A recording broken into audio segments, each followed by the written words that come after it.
30e journée mondiale de la lutte contre le sida ce 1er décembre. Au Burkina Faso, l'événement a été célébré à Boussé dans la province du Kourouégo en présence du chef de l'État. Constat optimiste, la pandémie est en recul, mais il faut rester vigilant et continuer la sensibilisation. Et puis, Mouloud Akomna Yargo dans le Yatenga, où plusieurs fidèles musulmans ont célébré la naissance du prophète Mohammed autour du cheikh Abdulaziz Agibo Soré. Voilà pour le sommaire. Bonsoir mesdames et messieurs et bienvenue à ce journal. Nous recevrons un invité, il s'agit de Laurent Ouedraogo. Il viendra nous parler notamment de l'organisation des prochaines journées anti-impérialistes qui démarrent à partir de demain à 8h30. Ça sera pour tout à l'heure, mais avant. C'est aujourd'hui la journée mondiale de lutte contre le sida, 30e édition. Au Burkina Faso, selon les statistiques, le taux de prévalence de la maladie est en baisse, mais il reste des efforts à fournir pour venir à bout de cette pandémie. C'est l'information essentielle qu'on retient de la commémoration de cette journée qui s'est déroulée à Boussé dans la province du Kourouégo en présence du chef de l'État, par ailleurs président du Conseil national de lutte contre le sida et des infections sexuellement transmissibles. Le reportage de Rémi Lambert-Nébier. C'est sur une note de progrès dans la lutte contre le VIH, sida et les infections sexuellement transmissibles que le Burkina Faso commémore cette 30e journée mondiale de lutte contre le sida. Durant les 2 dernières décennies, la courbe du taux de séroprévalence est retombée nettement. Au titre des acquis, on peut citer la baisse significative du taux de séroprévalence du VIH qui est passé de 7,1% en 1997 à 0,8% de nos jours. Cette tendance de régression de la pandémie reste cependant variable à l'échelle mondiale, selon la représentante résidente du Programme des Nations Unies pour le développement. Dans certaines parties du monde, notamment l'Europe de l'Est et l'Asie centrale, le nombre d'infections continue à augmenter. Et depuis 2010, l'augmentation a été de 60%. Par ailleurs, les inégalités persistent.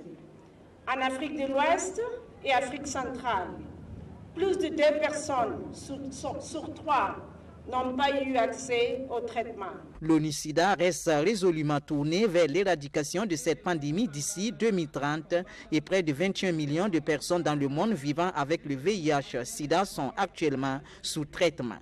Le nouveau paradigme de lutte est l'atteinte d'ici à 2020 du triple objectif 90-90-90, c'est-à-dire faire en sorte que 90% de personnes vivant avec le VIH connaissent leur statut sérologique, que 90% de personnes dont l'infection a été diagnostiquée reçoivent également un traitement et que 90% des personnes sous traitement parviennent à une charge virale indétectable.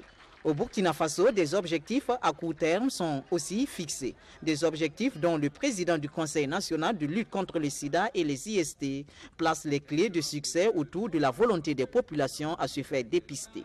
Seulement 25% de la population connaît son statut sérologique. Mais c'est pas une lutte qui est gagnée d'avance parce qu'il faut de la sensibilisation à toute prévention. Il faut que chacun accepte que le dépistage est une nécessité pour la santé. Et qu'à partir de ce dépistage-là, on puisse mettre les personnes sur les rétroviraux afin de leur permettre d'avoir non seulement une vie plus longue et de pouvoir participer au développement de leur pays. Il s'agit principalement d'accroître le taux d'adhésion des partenaires des femmes enceintes qui est de 2% au dépistage, de développer de nouvelles approches communicatives adaptées à l'évolution actuelle du VIH-Sida et d'assurer la couverture des besoins des groupes spécifiques, notamment les orpailleurs, les travailleurs du sexe et les homosexuels. Des objectifs dont les premiers bilans seront dressés le 1er décembre 2018 lors de la 31e commémoration à Gorom Gorom dans l'Oudalan. L'actualité ce 1er décembre 2017, c'est aussi la célébration de la naissance du prophète Mohammed. À Komna Yargo, dans le Yatenga, de nombreux fidèles musulmans venus du Burkina Faso et des pays de la sous-région se sont réunis en prière dans la nuit d'hier à aujourd'hui sous la direction du cheikh Abdulaziz Agibo Soré. Notre reporter Abdourazak Traoré était sur place. Suivez son reportage. Passer des heures dans la poussière, sous le soleil, Rien que pour rendre visite à leur guide, le cheikh Abdul Aziz Agib Soré, qui la reçoit par vagues de dizaines pour des bénédictions. Cette dame, du fait de son âge avancé, tient à peine sur ses jambes, mais elle tient au respect de cette tradition de recherche de doua. C'est le début de la célébration du Maouloud à Koumniargo dans le Yatenga. Dans la soirée, c'est une foule à perte de vue qui s'installe pour prêter une oreille attentive aux prêcheurs. Ils se succèdent au parloir pendant des heures en langue mourée et djoula, avec comme toile de fond les valeurs prônées par le prophète Mohammed. C'est dans cette ambiance que la star du jour est accueillie. La célébration du Maouloud est une manière d'être reconnaissant envers son créateur.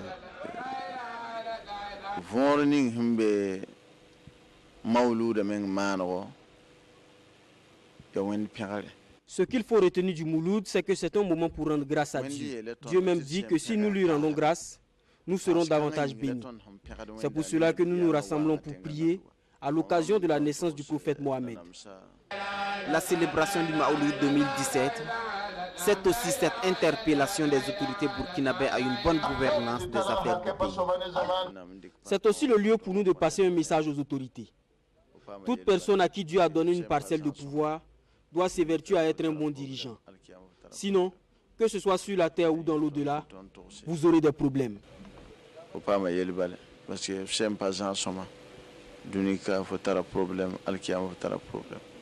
À Koumniargo cette nuit, ce sont des louanges, des bénédictions, des prières et invocations pour la paix dans le monde, en Afrique et au Burkina Faso. Les délégations viennent du Burkina, de la Côte d'Ivoire, du Mali, du Bénin, du Ghana et d'ailleurs. Du Yatenga, nous nous rendons dans le Kouritenga, plus précisément dans la commune de Puitenga. Il est question de formation. Avec ce constat, 90% des écoles franco-arabes de cette commune exercent dans l'illégalité. Elles ne sont pas reconnues par le ministère de l'Éducation nationale. Pour changer la donne, la communauté musulmane de cette localité a initié une séance de sensibilisation au profit des promoteurs de ces établissements scolaires. Rémi Lambert-Névier. Puitenga, dans la province du Kouritenga. Dans cette localité, une centaine d'écoles franco-arabes tentent d'apporter leur contribution à l'éducation des enfants. Mais seulement moins d'une quinzaine d'entre elles sont reconnues par le ministère en charge de l'éducation nationale. Le reste s'étant pas conformé à la réglementation en vigueur. Il s'agit pour le promoteur de fournir un titre de propriété qui montre qu'il est propriétaire foncier ou il peut même être en location. Dans ce cas, il nous fournit un contrat de bail ou une promesse de contrat de bail en bonne et due forme. Alors, il doit respecter les normes requises en la matière. Pour le primaire, le préscolaire, le post-primaire et le secondaire, il y a des dimensions qui figurent dans le cahier des charges et qu'ils doivent impérativement respecter. Et puis, un certain nombre de pièces comme la photocopie CNIB, un casier judiciaire. Depuis plus de 10 ans, Abdul Hamid Pogbina est promoteur d'une école franco-arabe au secteur 5 de Puitenga. Mais il ne possède toujours pas un document de reconnaissance délivré par le ministère de l'Éducation nationale. Si je n'ai toujours pas de document de reconnaissance de mon école, c'est juste parce que j'ignorais les démarches à faire. C'est fort de ce constat que la communauté musulmane de Puitenga a décidé d'éclairer la lanterne de ses promoteurs d'écoles franco-arabes. Ce 30 novembre, elle a réuni ses promoteurs pour une séance d'information avec la direction de l'enseignement général privé.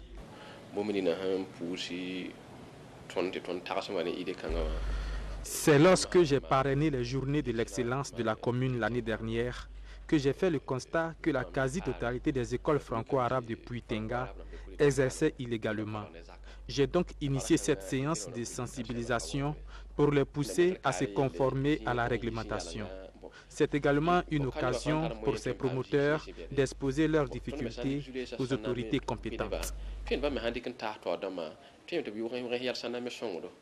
Ces difficultés, les promoteurs disent les rencontrer surtout avec la mairie. C'est encore le cas de Abdul Hamid Pogbina qui vient d'entamer des démarches pour la reconnaissance de son école. Au niveau de l'inspection, nous ne rencontrons pas de problème. Mais c'est à la mairie que tout se complique pour nous. Si la mairie s'engage à faciliter les procédures, la direction de l'enseignement général privé, elle, promet réduire les distances à parcourir. À partir de cette rentrée, donc la rentrée scolaire 2017-2018, dorénavant, les créations et les ouvertures, pour ce qui concerne le préscolaire et le primaire, se feront au niveau région.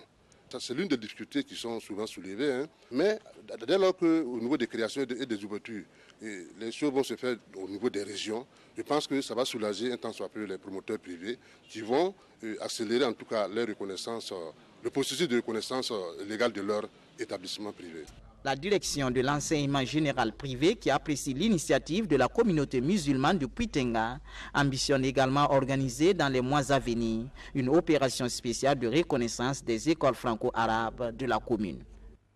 Changement de cap et on revient à Ouagadougou. Là, on parle d'économie. Désormais, il ne faut plus dire Synpex, mais plutôt SYDEF. Le syndicat des commerçants importateurs et exportateurs du Burkina s'est mué en conseil interprofessionnel des entrepreneurs du Burkina, SYDEF. Une mutation intervenue hier au cours d'une assemblée générale. Qu'est-ce qui explique ce changement? La réponse avec John Bessogré-Somda.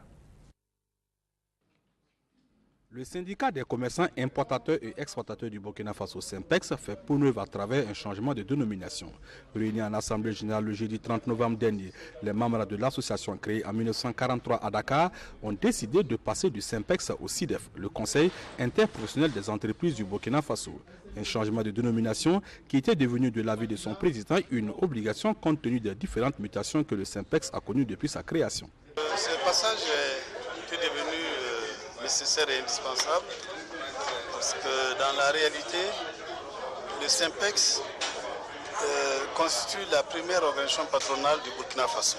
Alors si vous regardez l'évolution, on a progressé petit à petit pour avoir des Burkinabés qui sont venus au Synpex, des sociétés burkinabés, et également le Synpex est sorti de son champ traditionnel qui était l'import-export pour avoir à son sein des adhésions d'industriels, de sociétés de services, télécoms, des professions libérales. Donc on ne pouvait plus continuer à dire que c'était seulement un syndicat d'importateurs et d'exportateurs d'une part, et d'autre part, nous ne pouvons plus continuer à dire que nous sommes un syndicat. Du Synpex au SYDEF, donc des changements devraient intervenir pour le mieux dans le milieu des affaires. Alors, ce qui va changer fondamentalement, c'est peut-être, si vous voulez, notre capacité de plus en plus à dire d'une façon beaucoup plus claire que nous sommes un patronat qui tient donc à être un interlocuteur privilégié du gouvernement et de participer à tout ce qui est dialogue tripartite entre le gouvernement, les travailleurs et le patronat. L'Assemblée générale du 30 novembre a permis de constater que le SYDEF se compose de 3 organes principaux, l'Assemblée générale, le conseil d'administration et le secrétariat permanent. Si le SYDEF a suivi une forme de patronat, il n'entend point se substituer au patronat burkinabé. Mieux, il vient en appoint. Non, je crois que, comme j'ai tenu à le dire à l'entame de la réunion, j'ai dit que pour nous, il ne s'agit pas de créer une autre personne morale. C'est une association qui se transforme. Le patronat regroupe aussi bien des membres individuels que des associations professionnelles. À ce titre, le Synpex est membre du patronat. Nous venons donc renforcer davantage le patronat plutôt que de nous substituer au patronat. Si l'Assemblée générale reste l'instance suprême de décision de l'association, le conseil d'administration est composé de 13 membres avec comme président Lassine Diawara et 6 vice-présidents. Le nouveau secrétariat permanent qui sera mis en place aura pour mission d'assurer au quotidien un bon fonctionnement des activités du SYDEF. Le secrétaire permanent sera sous la responsabilité du conseil d'administration. Tout autre chose à présent, le H-Crown qui veut donner une nouvelle impulsion à son action. Le Haut Conseil pour la réconciliation et l'unité nationale a organisé 4 journées de consultation des forces vives de la société. Objectif, trouver les leviers pour une vraie réconciliation. Arsène Konitamde. La réconciliation, une chose difficile à réussir. En témoignent les tâtonnements et la longue crise qu'a connue le Haut Conseil pour la réconciliation et l'unité nationale. Léandre Bassolé, le nouveau chef cuisinier, veut trouver la bonne recette. Les 4 journées de consultation nationale doivent permettre de réunir les bons ingrédients. Nous nous félicitons du fait que la réconciliation pour les participants que vous êtes n'est pas perçue comme une option à prendre ou à laisser, mais comme une nécessité impérieuse. C'est pourquoi nous relevons, pour en dire tout le bien, la sincérité et la profondeur des apports.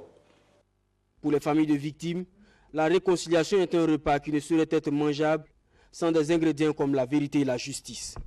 Nous avons estimé que pour cela, il y a des préalables. Le préalable 1, c'est d'abord de réformer la justice pour lui permettre d'être une justice du peuple, une justice qui prend en compte les aspirations du peuple pour pouvoir rendre la vérité et la justice. Ensuite, la deuxième problématique qui est importante, c'est de permettre aux blessés de se soigner convenablement et aussi de permettre aux familles des victimes d'être prises en charge convenablement. Le président Léandre Bassolé promet que les recommandations faites par les participants ne vont pas être oubliées dans les tiroirs et mises ensuite à la poubelle, mais vont plutôt servir à concocter une sauce réconciliation beaucoup plus digeste. Justice et vérité pour une vraie réconciliation. Vous venez de l'entendre. Justice et vérité, c'est aussi ce que des étudiants ont réclamé pour Norbert Zongo hier à Koudougou au cours d'une cérémonie de baptême de l'université de cette ville qui porte désormais le nom Université Norbert Zongo. Ambiance avec Alice Kabouré. Pendant que la cérémonie de baptême de l'université de Koudougou se déroulait, à côté, il y a ces étudiants qui voient les choses autrement. Pour eux, c'est justice d'abord pour le journaliste Norbert Zongo avant ce baptême de l'université de Koudougou en université Norbert Zongo.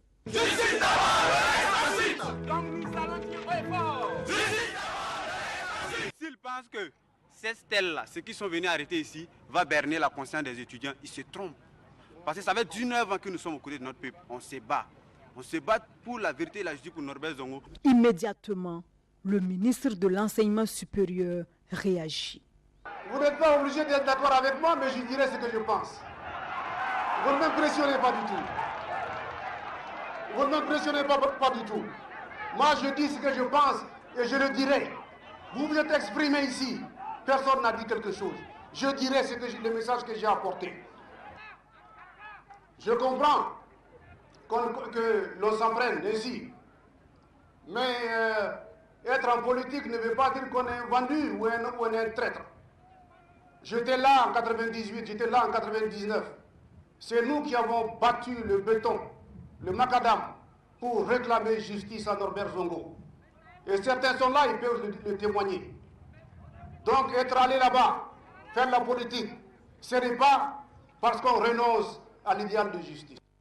19 ans après l'assassinat de Norbert Zongo, le nom de l'illustre journaliste est inscrit sur cette stèle au sein de l'université de Koudougou qui porte désormais son nom.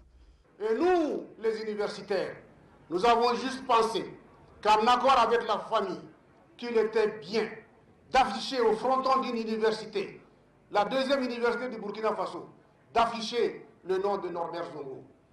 Par ce fait, nous voulons que les larmes de ceux qui ont fait verser nos larmes, que leurs larmes coulent chaque fois qu'ils vont regarder la direction de l'université Norbert Zongo.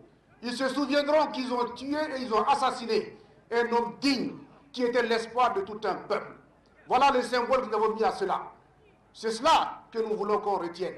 Quand ils vont regarder cette université, chaque fois qu'un étudiant dira que je viens de l'université Norbert Zongo, je suis convaincu que ceux qui ont commis l'acte ignoble, ils vont trembler et leur descendance tremblera, tout simplement. Parce que, évidemment, le nom de Norbert Zongo aura été évoqué. Norbert Zongo, né le 31 juillet 1949 à Koudougou, a été assassiné le 13 décembre 1998 à Sapuy avec 6 de ses compagnons. Au cours de cette cérémonie, une visite de chantier a été faite pour constater l'état d'avancement des travaux engagés à l'université de Koudougou. Aussi, 15 enseignants promus du CAMES session 2017 ont reçu leur toge. Voilà, comme annoncé en début de journal, place maintenant à notre invité. Il s'agit de Laurent Ouedraogo. Il vient nous parler notamment de la deuxième édition des journées anti-impérialistes. Laurent Ouedraogo, bonsoir. Bonsoir, M. Merci d'avoir accepté de répondre à notre invitation. C'est à vous le merci. Alors, les journées anti-impérialistes sont organisées par une coalition d'associations que je voudrais citer maintenant. Il s'agit de l'ODJ, l'UGEB, la CEPAID, la CGTB, le Manifeste des intellectuels pour la liberté et puis le SINAMUB. Vous êtes membre de l'ODJ. De l'ODJ, du CDIP aussi. Voilà, de plusieurs associations. Exactement. Voilà, Monsieur Laurent, quel est l'intérêt d'organiser des journées anti-impérialistes? Alors, merci encore et merci à vos téléspectateurs. C'est la deuxième fois que nous organisons cette journée dénommée Journée anti-impérialiste et de solidarité avec les peuples.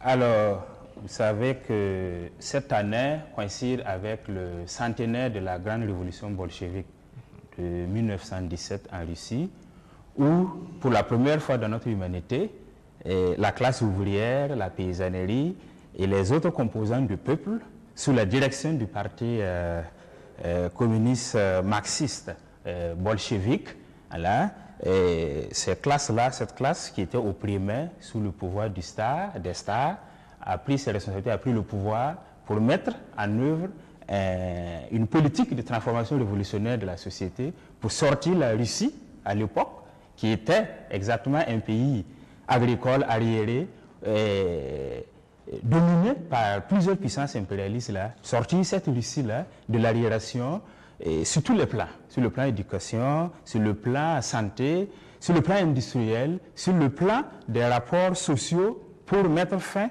à l'esclavage de certaines parties importantes de la société. Donc, pour la première fois, la classe ouvrière et son allié principal qui est la paysannerie et les autres composants du peuple, comme je l'ai dit, ont pris le pouvoir pour changer, créer un monde nouveau et pour mettre une expérience de type socialiste qui vise à mettre fin à l'exploitation de l'homme par l'homme. Alors, si nous organisons cette journée, parce que nous sommes d'abord des organisations démocratiques, progressistes à orientation révolutionnaire, c'est parce que l'expérience soviétique, l'expérience de la Russie, sous les bolcheviks est une actualité réelle pour nos pays africains, et notamment le Burkina Faso, parce que vous savez que dans ces pays se pose fondamentalement la question du changement. Et quel changement? Vous voyez que depuis les indépendances formelles de 1960, nous nous sommes aperçus aujourd'hui que ces indépendances n'ont été que formelles, parce que la réalité est que nous sommes des néocolonies, nous sommes toujours sous la domination des puissances impérialistes et pour notre cas, au Burkina, de l'impérialisme principalement français qui est l'impérialisme dominant dans notre pays. Et il se pose à ces peuples-là la question de la libération et c'est pour cela que nous nous retrouvons dans le cadre de sa journée anti-impérialiste pour réfléchir, pour préparer la lutte, pour poser la question de la libération nationale et sociale de nos peuples, et dont le Burkina Faso. Et donc, cette activité a une dimension internationale, avec plusieurs invités qui viennent de la France et du pays voisins. Alors, vous parliez de révolution bolchevique. Il en est également question dans le panel qui sera organisé à partir de demain 8h30 à la salle Jean-Pierre Guingané. Et le thème, c'est la révolution bolchevique d'octobre 1917. Leçons et perspectives pour les luttes d'émancipation des peuples. Vous avez fait tout à l'heure une large définition de la révolution bolchevique. Est-ce que si nous la ramenons dans l'actualité, dans la réalité actuellement, est-ce qu'il y a une compatibilité entre cette révolution bolchevique et la situation actuelle que le Burkina Faso vit? Absolument oui. Laquelle? La similitude est que, comme le peuple russe en 1917, le peuple burkinabé et partant les peuples des pays africains vivent sous le joug de l'exploitation capitaliste impérialiste. Et vous savez, l'impérialisme, c'est comme Lénine, c'est celui-là qui l'a théorisé, qui l'a mis en application et qui en a fait une question, objet de lutte de la classe ouvrière pour s'en débarrasser. Donc l'impérialisme, ce sont ces sociétés c'est le développement du capitalisme qui a atteint un niveau supérieur où ce sont les monopoles qui se sont partagés le monde. Alors, avec l'appui de leurs États. Ici, et concrètement, dans notre pays, quels sont les signes de l'impérialisme français? Ici, c'est que nous sommes un pays dont les ressources sont pillées par les multinationales impérialistes. Lesquelles? L'or, le coton, le zinc et bien d'autres. Nous sommes un pays occupé militairement par les puissances militaires impérialistes, et je vais citer notamment les bases militaires françaises et les bases et centres de coûts américaines. Nous sommes un pays où le pouvoir actuel qui nous gère là n'est pas en phase avec les aspirations du peuple à la liberté, à la souveraineté et à disposer de ses propres ressources et de les utiliser pour se développer, pour créer, améliorer les conditions de vie des masses paysannes, des ouvriers, des femmes, des hommes, du peuple. Donc nous, au regard de ces éléments qui montrent que nous sommes une néocolonie dominée principalement par l'impérialisme français, il est tout à fait actuel que nous nous organisons, que nous nous inspirons de cette expérience héroïque du peuple russe, de cette expérience bolchevique pour avancer la lutte vers la libération de notre pays. Vous appelez à une révolution des types bolcheviques au Burkina Faso? Absolument oui, parce que c'est la seule alternative face à la crise du néocolonialisme aujourd'hui. Parce qu'il n'y a que cela qui peut donner à notre peuple sa souveraineté et permettre à notre peuple de disposer de ses ressources et aspirer à un mieux-être. Parce que quand vous tenez compte de ce que nous vivons, c'est assez compliqué. Revenons à votre programme. Donc, après le panel à 8h30, à Jean-Pierre Guingané, je le disais, avec le thème « La révolution bolchevique d'octobre 1917, leçons et perspectives pour les luttes d'émancipation des peuples ». Le soir, il y a un concert qui sera organisé à la place de l'ex-Bogodogo à partir de 19h. Voilà le programme pour demain. Alors, on ne peut pas vous laisser, en tant que mouvement anti-impérialiste, on ne peut pas vous laisser partir sans vous demander votre avis sur la récente visite d'Emmanuel Macron avec les controverses qui l'ont précédé et avec aussi les polémiques pendant sa visite. Qu'est-ce que vous pensez de la visite d'Emmanuel Macron au Burkina Faso? Vous savez, nos organisations, le 21 novembre passé, ont appelé le peuple burkinabé, sa jeunesse, à dénoncer l'impérialisme de façon globale et principalement l'impérialisme français dans notre pays à l'occasion de la venue d'Emmanuel Macron. Il s'est défini comme un anti-impérialiste, ça fait rigoler, parce que quand un voleur se prend pour le propriétaire du bien, bien entendu, c'est assez rigolo. Mais cette venue est une visite d'inspection dans un précaré, dans un territoire. Et nous, notre plus rien ne sera comme avant. Suite à cette insurrection que nous avons réalisée en 2014, vise justement à transformer les rapports en faveur de notre peuple. Et donc, nous avons été de ceux-là qui ont dénoncé la venue, pas la venue, dénoncé l'impérialisme français à l'occasion de la venue du chef de file de l'impérialisme français actuellement. Et du coup, pour terminer sur ça, nous tenons à demander aux populations de Ouagadougou et environnantes à sortir massivement et venir demain au panel, parce qu'il sera question de ce que c'est que l'impérialisme, de ce que c'est que la révolution, de ce que c'est, de comment nous allons nous y prendre en tant que peuple dans la lutte pour sortir de notre situation actuelle, pour parvenir au bien-être. Merci Laurent Ouedraogo d'avoir accepté de répondre à notre invitation et de répondre à nos questions. C'est moi qui vous remercie et vous êtes bien invité en tout militantisme demain. Merci pour l'invitation. Merci beaucoup. Voilà, nous poursuivons ce journal et direction la MACO, la maison d'arrêt de correction de Ouagadougou, où il régnait une ambiance inhabituelle hier. Des membres d'associations y ont fait des dons. C'est une initiative de l'ONG African Culture, accompagnée pour l'occasion de plusieurs artistes qui ont fait souffler un vent de liberté sur la MACO. Alfred Thioyer. Le temps d'une journée, un vent de liberté souffle sur la MACO. Une journée particulière pour les pensionnaires de la maison d'arrêt et de correction de Ouagadougou. C'est une grande joie parce que les artistes sont venus consoler ceux qui sont en prison et ça nous réjouit.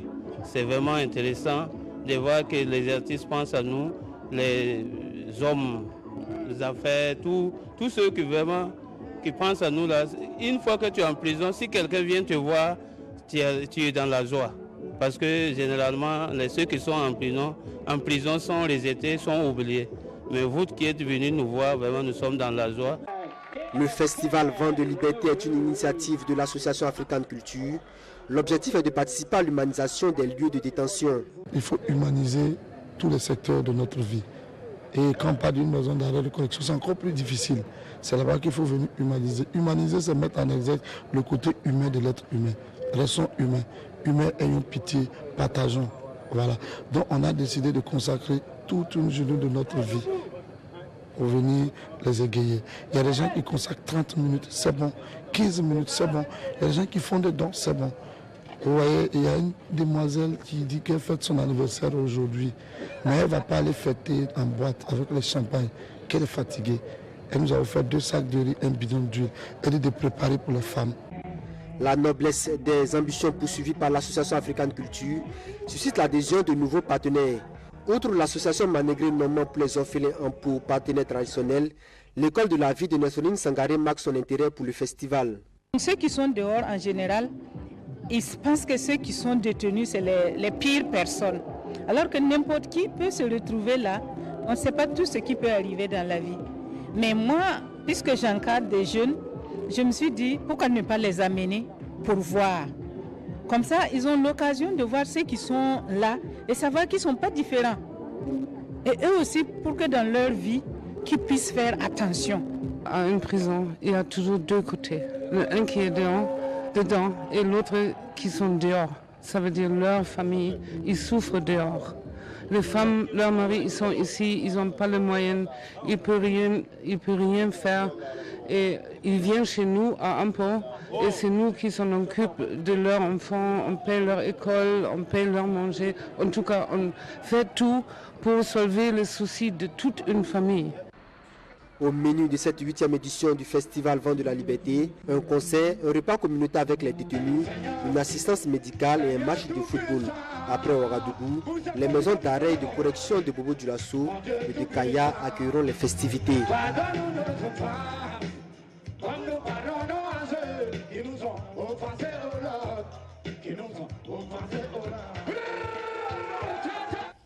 Voilà un peu de culture pour terminer. À Zandkoum, dans la province du Bam, on prépare déjà la nouvelle année tout en remerciant les ancêtres pour celle qui est en train de finir.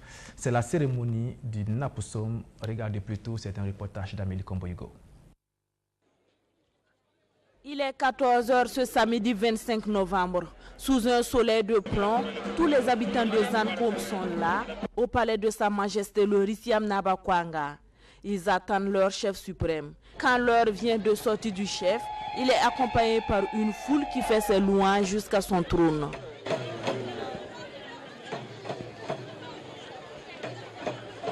Les sages du village, les chefs des villages voisins, les autres délégations, tous s'inclinent devant lui.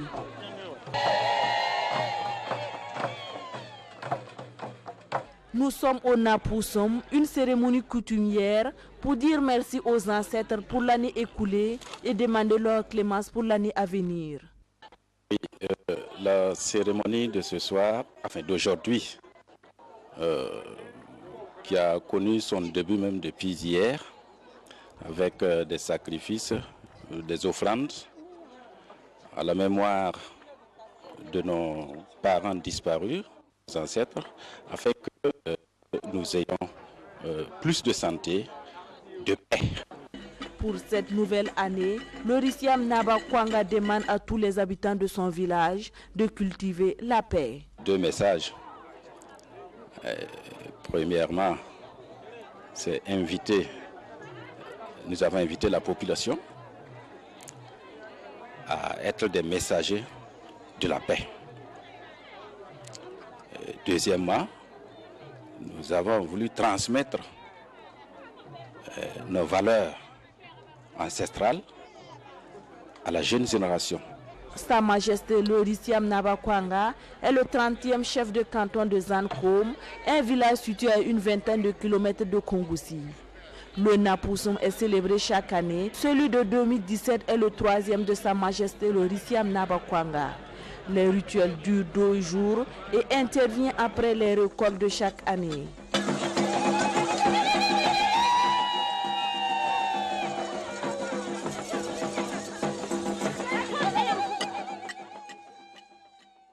Voilà, c'est la fin de ce journal. Merci de l'avoir suivi tout à l'heure à 20h15. Ça sera le Kibaye Wakato avec Amélie Komboyugo. Et puis à 21h, le Sport Time avec en toile de fond le tirage au sort de la Coupe du Monde 2018. Demain, 13h, Mamouna Takabore sera là pour l'édition de la mi-journée. Puis à 19h30, vous retrouverez Aubin Guébré pour l'édition du soir. Merci de votre fidélité.